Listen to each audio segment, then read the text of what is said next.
గత కొన్నాళ్ళుగా నువ్వా నేనా అన్నట్టుగా పరస్పరం మాటల తూటాలు పేల్చుకుంటున్న సీఎం రేవంత్ రెడ్డి, కేంద్ర మంత్రి కిషన్ రెడ్డి ఇప్పుడు రాష్ట్రం కోసం ఒకటిగా అడుగులు వేస్తున్నారనే చర్చ మొదలైంది. వీళ్ళిద్దరూ ఒకటిగా కేంద్ర మంత్రి అశ్విని వైష్ణవిని కలవడం పొలిటికల్ గా చర్చనీయాంశం అవుతోంది. రాష్ట్రం నుంచి కేంద్ర మంత్రిగా ఉంటూ మెట్రో రైల్ విస్తరణకు సహకరించడం లేదంటూ కొన్ని రోజులుగా కిషన్ రెడ్డిని టార్గెట్ చేస్తూ విమర్శలు, ఆరోపణలు చేస్తున్నారు సీఎం రేవంత్. కేంద్రం నుంచి ప్రాజెక్టులు రాకుండా కిషన్ రెడ్డి అడ్డుపడుతున్నారంటూ తీవ్ర వ్యాఖ్యలు కూడా చేశారు. గత కొన్నాళ్ళుగా నువ్వా నేనా అన్నట్టుగా పరస్పరం మాటల తూటాలు పేల్చుకుంటున్న సీఎం రేవంత్ రెడ్డి, కేంద్ర మంత్రి కిషన్ రెడ్డి ఇప్పుడు రాష్ట్రం కోసం ఒకటిగా అడుగులు వేస్తున్నారని చర్చ మొదలైంది. వీళ్ళిద్దరూ ఒక్కటిగా కేంద్ర మంత్రి అశ్విని వైష్ణవిని కలవడం పొలిటికల్ గా చర్చనీయాంశం అవుతోంది. రాష్ట్రం నుంచి కేంద్ర మంత్రిగా ఉంటూ మెట్రో రైల్ విస్తరణకు సహకరించడం లేదంటూ కొన్ని రోజులుగా కిషన్ రెడ్డిని టార్గెట్ చేస్తూ విమర్శలు, ఆరోపణలు చేస్తున్నారు సీఎం రేవంత్ రెడ్డి.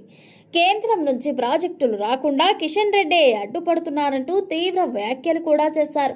దానికి కిషన్ రెడ్డి సహా బీజేపీ కీలక నేతలు అంతే ఘాటుగా బదులిచ్చారు.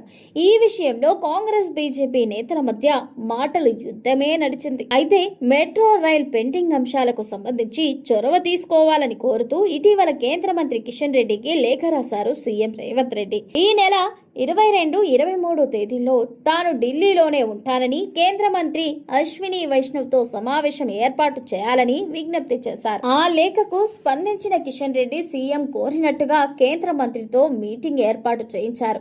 ఇద్దరు నేతలు కలిసి అశ్విన్ వైష్ణవిని కలిసి మెట్రో అంశంపై చర్చించారు. చర్చలు సానుకూలంగా ఉన్నాయని, త్వరలో సమస్యకు పరిష్కారం దొరుకుతుందని సీఎం రేవంత్ రెడ్డి ధీమా వ్యక్తం చేశారు. గల్లీ నుంచి ఢిల్లీ దాకా డైలాగ్ వార్కు కారణమవుతున్న మెట్రో అంశంలో ఇద్దరు అగ్రనేతలు కలిసి ముందుకు రావడం ఆసక్తి రేపుతోంది. ఇక ఢిల్లీ పర్యటనలో భాగంగా రక్షణ శాఖ మంత్రి రాజ్నాథ్ సింగ్ తోనూ సీఎం రేవంత్ రెడ్డి భేటీ అయ్యారు.